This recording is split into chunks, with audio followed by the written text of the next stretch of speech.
how to ask your boss for a raise. What's your Okay, thoughts? where'd that come from? I thought we were talking about letting go.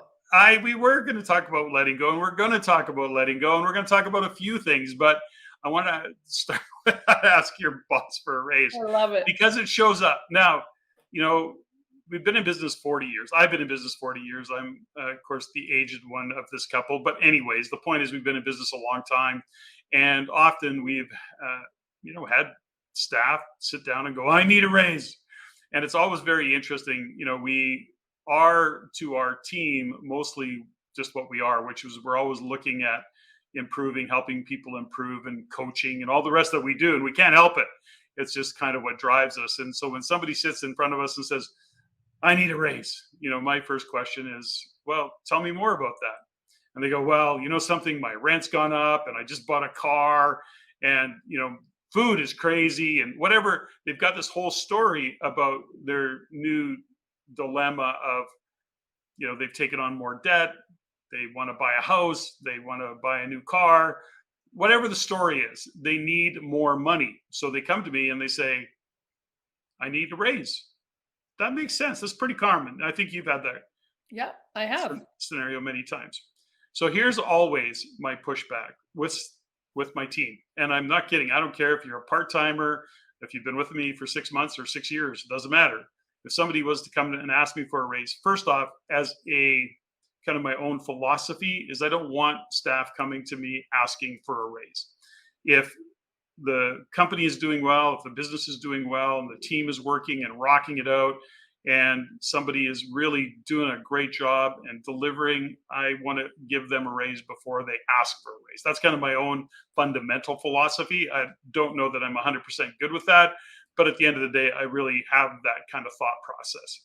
But when somebody sits down with me and says, I need a raise, I always listen to what they need a raise for. And generally it's because they've increased their cost of living. They've made decisions and they want to improve. Got it. But that's not what I want to hear.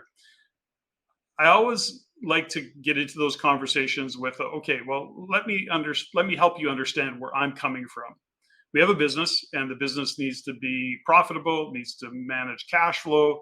We need to look at return on investment. So if you sit down with me and say, okay, I've been here 6 years or I've been here 6 months, and this is now what I bring. I'm trained better. I'm more efficient. I'm great at sales. Just me alone, I sold X amount, or I'm seeing where I'm making a huge difference to the business. So talk to me in terms of what are you bringing of value to the business that gives me a return on investment that will then justify and qualify, or I guess quantify, why you deserve more money. That's a conversation I'm interested in having.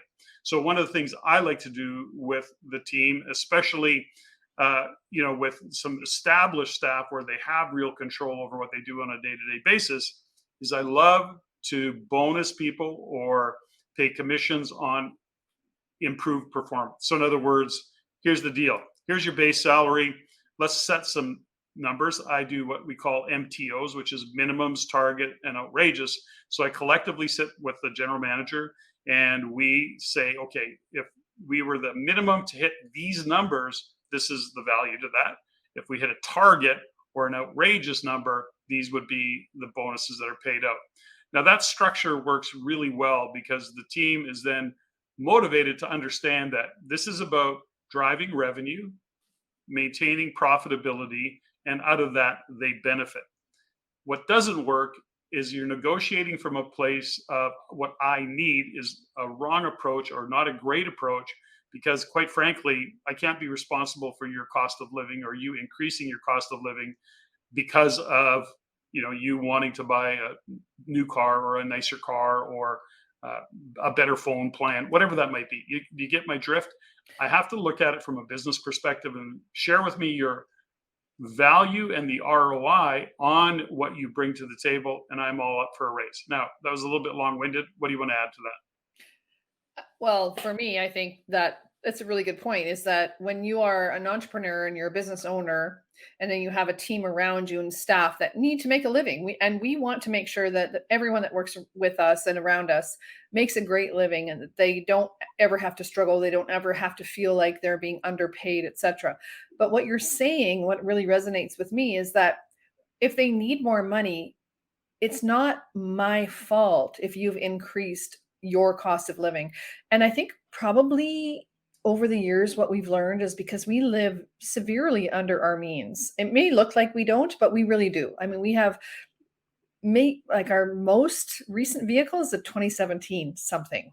So we don't live to the max of our salaries. And I think that's what is really interesting from a business owner standpoint is that when we look through the lens of do you live to the maximum of your means or do you live under your means? Like for us as business owners, we want to have everybody win. We want to have everybody make as much money as they possibly can, and we want to share profit. We want to be able to share in the wins. And I've always done that in my businesses with my partners and former partners, is that I want to share the wins. But when they increase their cost of living, that's not about us.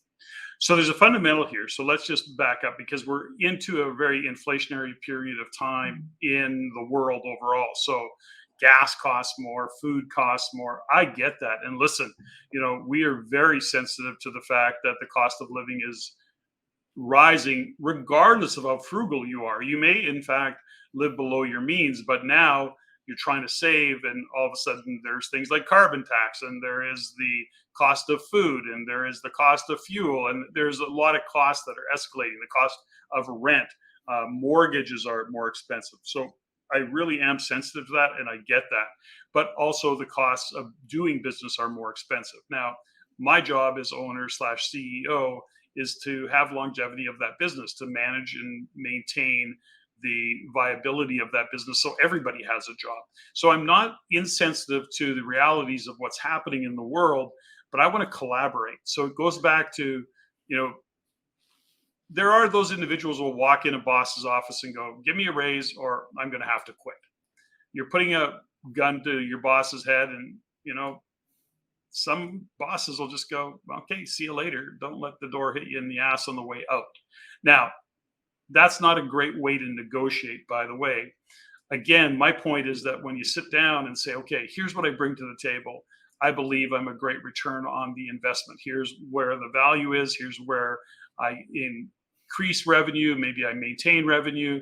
Maybe it's risk mitigation. Maybe it's in efficiencies. You have to look at what it is that you bring to the table. Now, as an owner of a business, I need to, again, look at profitability, look at top line, look at bottom line, look at where I can save money. What are you bringing to the table in that regard? Now, in terms of cost of living is going up, the cost of doing business is going up. How do we work together to make sure that your paycheck is in line with staying ahead of a cost of living? Now, we're not a large corporation, we're a small business. So I'm really specifically talking to being small business. I mean, we've got, business wise, we've probably got 30, 40 employees altogether, but it's pretty small business in the scope of things.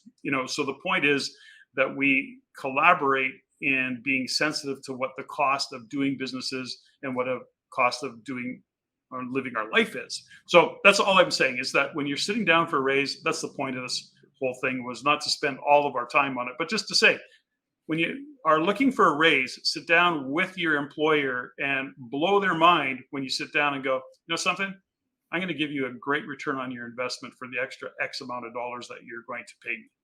And here's where, so that you're looking at it from a business point of view. That's my guidance. That's my view.